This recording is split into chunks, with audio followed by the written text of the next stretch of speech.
下一秒，他们眼睁睁看着卡尔可落入亚达巴沃的掌握。亚达巴沃用巨大的手臂紧抓着卡尔可的双腿，火焰将盔甲烤得滚烫。卡尔可戴着头盔的脸因痛苦而扭曲。亚达巴沃冷冷地说：“真是件好武器。”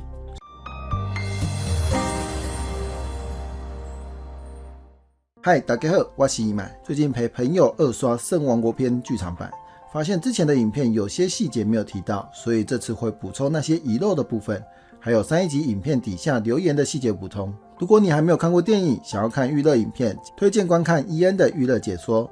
而想完整聆听《圣王国篇》的小说，可以收听二次元 V 讲的版本。上班时听一集，听完8小时刚好下班，真是完美搭配。若要深入了解这集影片的细节解说，可以先看上集，再补完这一集，因为这次会着重于之前没提到的部分，已经提到的就略过咯。接下来会有剧透的部分，给你3秒钟时间考虑。3、2、1 ，Let's go！ 1. 城墙上的对话。首先，在剧场版的开头，城墙上的2位士兵简短闲聊，气氛显得平静而日常。然而，亚人大军到来，平静很快被打破。魔王毫不留情地施展强大的陨石魔法，瞬间摧毁了坚固的长城。而生存下来的人类士兵勇敢地向前杀去，却被魔王使用咒语，亲手结束了自己的生命。以上就是剧场版的部分。在小说中，城墙上的对话揭示，这2位对话的士兵被授予9色称号，这是圣王国对各领域顶尖人才的最高荣誉。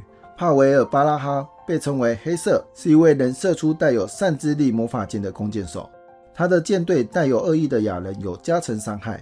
他是尼亚的父亲，对女儿怀有深厚的爱与期望。而另一位是奥兰多·坎帕诺，曾经以一己之力与亚人的山羊人首领豪王战斗，因其勇武而被授予9色之一，但没有提及是什么颜色。在城墙上，帕维尔和奥兰多闲话家常。奥兰多对于曾经败给帕维尔之事心生敬佩，并表示渴望再次挑战。然而，警报钟声突然响起，打断了他们的谈话。亚人军队的逼近让局势瞬间紧张起来。面对这突如其来的危机，帕维尔拿起女儿在6岁时为她制作的木雕人偶祈祷，心中充满了对女儿的思念和希望。他想起女儿因崇拜身为圣骑士的母亲而立志成为圣骑士，然而他也深知女儿在弓箭方面的天赋并不适合拿剑。就在这时，副官的声音将帕维尔从思绪中拉回现实。他试图让周围的部下放松，鼓励道：“不用害怕，你们支援我就是了。”随着亚达巴沃的出现，帕维尔等人发动魔法剑攻击，却未能伤及对方分毫。这让帕维尔决定使用银剑加3智力，希望突破亚达巴沃的防御。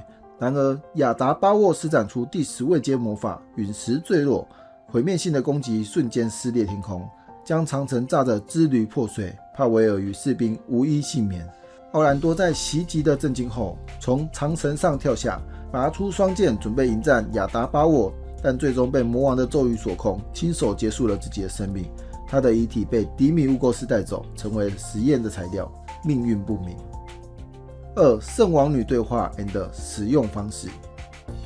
在剧场版中，长城被毁后，画面迅速转换到魔皇亚达巴沃在广场上肆意屠杀士兵的震撼场景，还有恶魔女仆的凸显以及透露霏霏的情报。此时，圣骑士团长雷梅迪欧斯挺身而出，以强大的圣级将魔王击退至屋内。随着亚达巴沃退入屋内，他的真身逐渐显露，并瞬移至圣王女面前，拿起加9圣王女之剑挥舞。这部分还使用回忆带过。以上是剧场版的内容。在小说中，长城被毁后，圣王国领袖圣王女卡尔可意识到北方都市卡林夏将成为主要战场。虽然他的王位继承顺序比较低，但凭借着美貌和信仰系魔法的天赋，他成功登上王位，稳定治理国家10年。与他并肩作战的是最强圣骑士团长雷梅迪欧斯和他的妹妹奎拉特。雷梅迪欧斯领受9色中的白色的荣耀，身穿银色盔甲，佩戴4大圣剑之一的圣剑色法尔利西亚。这把剑是传说中由13英雄之一的黑骑士持有的4把剑之一，而奎拉特则是隶属神殿最高祭司。表面上能使用信仰系第4阶魔法，但实际上能使用到第5位阶的复活魔法，只要尸体还在都能复活。她与姐姐雷梅迪欧斯被称为天才姐妹，并肩辅佐圣王女卡尔可。3位高层在还没对战魔皇就以打倒魔王为前提，讨论着战后经济与政治。卡尔可则展现他身为国家元首的智慧与冷静，强调君主的责任是保护国家与人民，只要其他国家能够做到这一点，便没有必要过分的敌视。讲完后，雷梅迪欧斯姐妹质疑不死者是否能拥有如卡尔可般的爱心，卡尔可则提醒他们不要在没见过魔导王之前妄下评断。随后3人深入探讨何为正义的道德难题。2个小孩，一个人类，一个亚人，因纯真无邪而成为朋友。然而当亚人小孩被大人发现后，面临着是否应该放过他的抉择。放过他可能会导致未来的危害，这样的行为究竟是善行还是恶行？卡尔可表现出他的仁慈，不忍心对亚人小孩下手，而雷梅迪欧斯则会果断地选择行动，坚信这样的行为是无可置疑的善行。当参谋长带来亚达巴沃和多个恶魔入侵的消息时，雷梅迪欧斯毫不迟疑地率领精锐部队前往应对。当他抵达广场面对血腥景象时，毫不畏惧地迎上亚达巴沃。他的直觉告诉他，这个敌人不简单，因此他命令部下包围亚达巴沃，等待卡尔可与奎拉特的到来。到来的卡尔可试图从亚达巴沃口中获得更多情报，但亚达巴沃表示，他的到来是为了调查这个国家是否有人与他匹敌的战士。雷梅迪欧斯被亚达巴沃的自信激怒，你想说我们不比王国那个战士吗？于是卡尔可下令天使队展开攻势，雷梅迪欧斯果断地发起突击，使用了1天只能使用1次的圣级。越是邪恶之物，其攻击力越强大，希望能对亚达巴沃造成伤害并鼓舞士气。亚达巴沃则被圣级给击飞至屋内，他迅速从瓦砾中现出真身，并往圣王女前进。雷梅迪欧斯和他的部下试图组成人墙抵挡，但在亚达巴沃面前显得如此脆弱。当亚达巴沃使用高阶传送消失时，雷梅迪欧斯心中不祥的预感更加强烈。下一秒，他们眼睁睁看着卡尔可落入亚达巴沃的掌握。亚达巴沃用巨大的手臂紧抓着卡尔可的双腿，火焰将盔甲烤得滚烫。卡尔可戴着头盔的脸因痛苦而扭曲。亚达巴沃冷冷地说：“真是件好武器。”随后抬起手臂，像练习挥剑般上下挥动。只听见咔叽一声，卡尔可发出惨叫，膝关节弯向了不该弯的方向。亚达巴沃练习完毕，步步逼近雷梅迪欧斯等人。卡尔可奋力挣脱，但亚达巴沃毫不留情地将他举高，并嘲讽道：“真是个烦人的女人！你现在是我的武器，武器就要有武器的样子。”随后，他将卡尔可的脸狠狠地撞向地面，他的美丽容颜瞬间被毁，鼻子似乎也撞烂了，看上去一片平坦，仿佛失去抵抗的意志。他虚弱地垂下。接着，亚达巴沃朝着圣骑士用力挥动加9圣王女之剑，圣骑士被击飞出去，圣王女的头盔因冲击力道而震落，一头长发蓬乱地随风飞散。她被倒吊地抓着，满脸是血，微弱地呻吟着。这样的惨况已无法用言语形容。当亚达巴沃宣布他的军队即将抵达城市时，雷梅迪欧斯和他的伙伴们只能无奈地看着一切发生，无能为力。亚达巴沃不顾他们的迷茫，施展出强大的魔法，星星陨落。画面一转，小说剧情进入了圣骑士团与苍蔷薇安兹交涉的过程。这段剧情在之前的影片中已有详细描述，所以不再赘述。3. 豪王的战斗。在剧场版中，雷梅迪欧斯向安兹求助后，成功解放被亚人占领的小都市。相较之下，小说中对这段剧情的描写更加详尽，尤其是解放的过程中，2座城市的情况各有不同。在第一座城市中，亚人试图以小孩作为人质来威胁，但安兹的策略成功化解了这一危机。第2座城市则由强大的 BOSS 豪王巴塞占领。这段在剧场版中几乎被省略，只简单提及豪王的出现和战斗结束。然而，在小说中，在前往讨伐的路上，尼亚和魔导王目睹了亚人对人类的残酷虐待。这些人类被钉在树上，挣扎地想要逃离恐惧。尽管尼亚心中挣扎着是否该拯救他们，但魔导王评估后认为人类暂无生命危险，说服尼亚继续前行。抵达广场，魔导王注意到豪王这位亚人君主战士，他的装备华丽，这引起了魔导王对其道具的兴趣。当豪王巴塞挑衅地询问尼亚的身份时，魔导王以王者风范回应：“他是我的随从，那么你打算怎么办？想死在我的手里吗？还是要俯首称臣？随你选吧。”巴塞不甘示弱地回应：“赌上王者之名，俯首称臣1次就够了。”他指的是向亚达巴沃俯首称臣。随后魔导王施展高阶道具创造，召唤出漆黑宝剑，两人随即展开激烈的剑击对决，速度之快让尼亚只能捕捉到剑刃相击的瞬间。这场战斗对于尼亚来说完全无法插手，只能在一旁观望。就在巴塞准备发动最终攻势时，魔导王突然将大剑抛向巴塞，尽管巴塞以光之杖臂抵挡，但仍被大剑留下微小伤口。此时魔导王已经握着一把深黑战戟，让巴塞和尼亚都惊愕不已。尼亚惊讶地表示，没有隐藏魔法是怎么做到的？还有，你扔出的大剑到哪里去了？魔导王淡淡回应，只不过是无隐藏罢了，别在意。好了，我的部下教过我几招，但我不太有自信，想必会打得很糟，先道个歉。尽管魔导王对战绩的掌握略显生疏，但他依然能施展出强大的攻击。巴塞试图以沙尘暴遮蔽视野，并发动钢网豪击，但魔导王稳如泰山，用战戟挡下这致命一击。当巴塞试图以武器破坏削弱战戟时，却发现魔导王的武器毫发无伤。魔导王解释，这是用魔法创造的武器，不容易毁坏。随着魔导王将战戟化为无形，再度从空气中召唤出2把黑色长剑，巴塞的信心受到动摇。他试图揭示魔导王的策略，却发现魔导王不仅能抵挡所有攻击，还在学习和适应他的每一招。最终，魔导王取下手上的戒指，弥漫出异常恐怖的冰冷气息，让尼亚感觉世界的温度骤降。这一刻，魔导王真正的力量展现出来，让巴塞无从招架。巴塞恐惧地放下武器，投降，我投降，并试图用情报和宝物换取性命，甚至愿意成为魔导王的下属。然而，魔导王冷静地指出，巴塞的价值不足以改变他的命运。施展死亡魔法，瞬间结束了巴塞的生命。这一切发展得如此迅速，让尼亚惊讶于魔导王的力量深不可测。以上就是豪王对战的补充细节。4. 亚人攻城战。在剧场版中，亚人4万大军的故事情节紧密衔接着豪王之战及拯救圣王兄后的对话。而当亚人大军抵达时，安兹则将豪王的装备赠予尼亚。随后，剧情迅速进入紧张的城墙实战，并展开亚人 BOSS 与雷梅迪欧斯的激烈对决。然而，剧场版删减了亚人 BOSS 入侵前的对话以及战斗的细节。在小说中，在城外的亚人大军5位实力强大的亚人聚集在一个帐幕里，讨论着他们的下一步行动。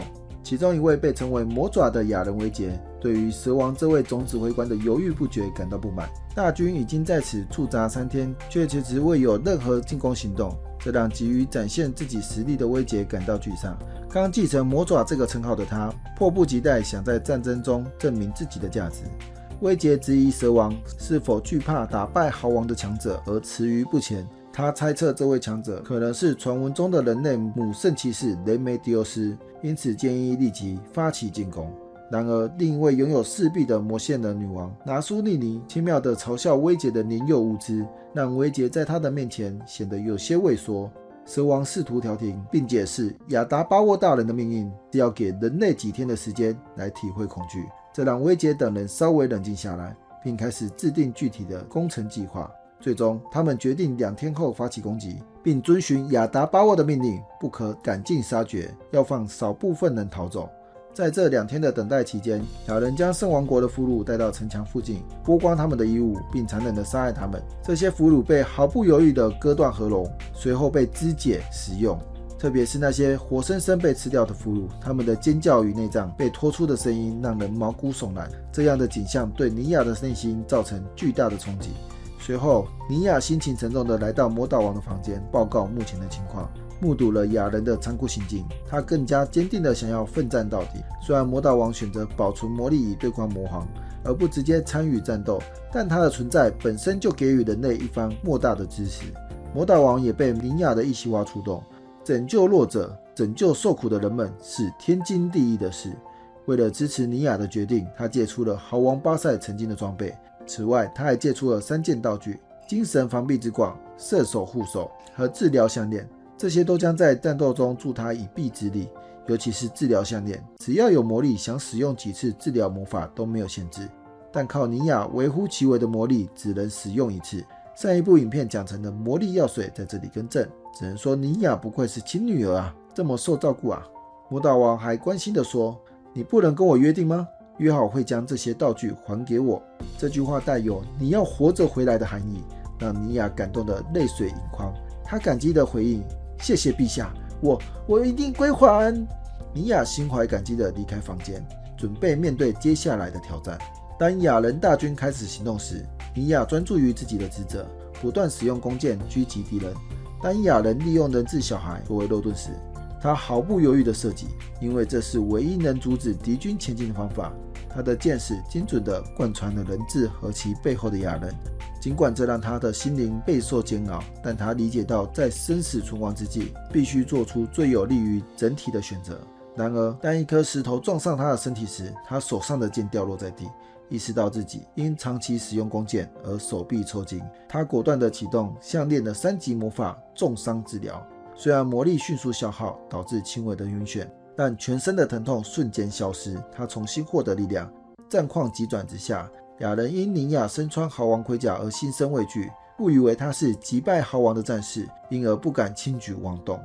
面对亚人的压倒性优势，尼亚并未退缩，而是选择迎接死亡。为了他所珍惜的信念与荣誉，他的呐喊震慑了敌人。但随着时间推移，尼亚的体力逐渐消尽。我好怕，不过大家都在等我吧。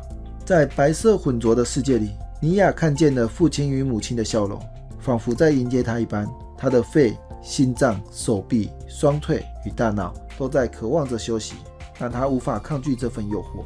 即便如此，他仍然没有倒下。他对死亡有所恐惧，但身为圣骑士，他拥有必须战到最后的信念。比起这些，他更希望能够有足够的表现，配得上借用的武器。就在这时，敌人的武器一起刺出，插进他的身上。最终，尼亚巴拉哈死了。在战场的另一边，雷梅迪欧斯坚守城门，不让任何亚人越过。当3名强大的亚人慢慢逼近，他感受到前所未有的压力，于是指挥2名圣骑士部下拖住其中2名，让他专心对付领头的魔爪威杰。这些亚人自信满满，甚至魔线人女王拿苏利尼想用雷梅迪欧斯的圣剑向亚达巴沃大人讨孩子。雷梅迪欧斯对此不屑一顾，准备迎战。雷梅迪欧斯挥舞着圣剑迎向威杰的巨斧，然而圣骑士的同伴却迅速在对战中落败。他意识到低估了敌人的实力，威杰趁机发动猛烈攻击，迫使他集中精力应对。